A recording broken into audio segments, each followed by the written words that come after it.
Hello everybody, my name is David Arreta Montiel. I am a student English in the University Secar. Well, today I am going to talk about a very important topic, like how to present a definite idea. Well, in Trevor Now video has expressed the sad story that is beginning like the United States about the larger number of terrorist attacks. Well, that this country lies every day, the Americans live every day with the worry that any moment they could be the victim of any terrorist attack, thus ending an innocent end of life, adding to the day killed without compassion using bombs, high caliber weapons, ending people's lives, regardless of their religions, race, sexuality, and ideologies.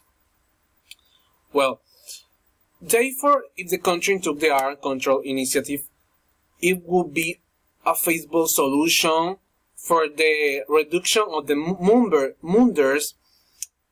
Take an initiative that help breathe an air of peace and the tranquility so that situation can feel safe and the confident.